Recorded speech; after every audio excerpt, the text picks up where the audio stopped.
Hi friends, जैसा कि आपको पता है बड़े अच्छे लगते हैं ले रहा है बहुत ही इंटरेस्टिंग ट्विस्ट। राम और प्रिया दोनों एक दूसरे के आमने सामने थे और दोनों एक दूसरे को देख के शॉक्ड हो जाते हैं। राम ज्यादा शॉक्ड होता है क्योंकि उसकी नजर में तो प्रिया की डेथ हो चुकी है, लेकिन प्रिया को जिंदा देखकर उसे अपनी आंखों पर यकीन ही नहीं होता कि वो प्रिया है या उसका भूत, इसलिए वो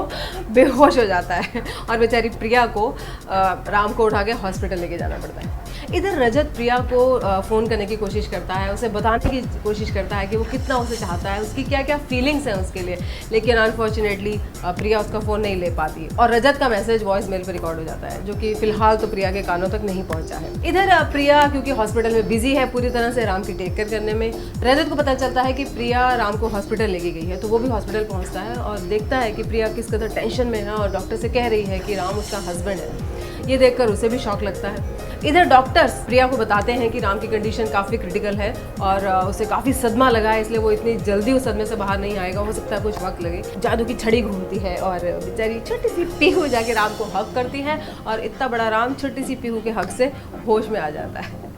खैर धीरे धीरे प्रिया राम को एक्सप्लेन करती है कि क्या क्या कंडीशंस रही, किस वजह से उसे वहाँ जाना पड़ा और राम पहले तो बहुत गुस्सा होता है उसकी इस बात से कि वो उसे छोड़कर गई कैसे और ये सब हुआ कैसे, इस सब के पीछे रीज़न क्या था। प्रिया के काफ़ी एक्सप्लेनेशन देने के बाद भी राम इस बात से एग्री नहीं करता। वो कहता है कि वो उसकी कोई बात सुनना नहीं चाहता, आखिर उसने ऐसा किया क्यों, अब किया तो किया। खैर अब प्रिया वापस आ गई है तो इसलिए कंडीशन को संभालना चाहिए, मगर कंडीशन है कि बिगड़ती चली जा रही है और कंडीशन मधुबाला की भी ख़राब होती जा रही है, जैसे कि आपको पता था, क्योंकि मधुबाला काफ़ी भीगी थी और स्टूडियो की किसी वायर से उसे एक शॉक लगता है। अब आर के बीच में आके उसे बचाने की कोशिश भी करता है और वो उसके बाहों में गिर के बेहोश भी हो जाती है, मगर वो उससे इतनी नफरत करती है तो उसे हाथ छुड़ा के अपना जाने लगती है, लेकिन अगेन उसे वो शॉक लगता है और तारों का काफ़ी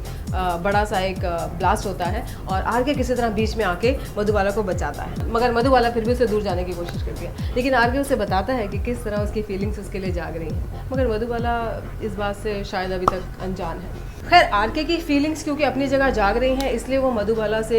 बात करना चाहता है, वो उसे समझाने की कोशिश करता है कि आखिर इस सब के पीछे रीज़न क्या है, आखिर उन फोटोग्राफ्स में ऐसा क्या है जो उसके बचपन के फोटोग्राफ्स, उसका पास्ट जो अगर आज रिवील होगा तो उसकी इमेज पर फ़र्क पड़ सकता है। तो मधुबाला से वो रिवील करता है, लेकिन क्या मधुबाला इस सच्चाई को जानने के बाद क्या आर के प्रति उसकी फीलिंग जागेगी, क्या वो एक दोस्ताना व्यवहार उससे कर पाएगी,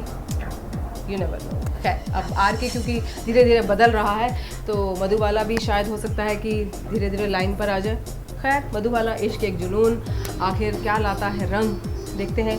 आगे के एपिसोड में। मगर आगे की कहानी जानने के लिए तो माय डियर आपको मेरे पास ही आना पड़ेगा,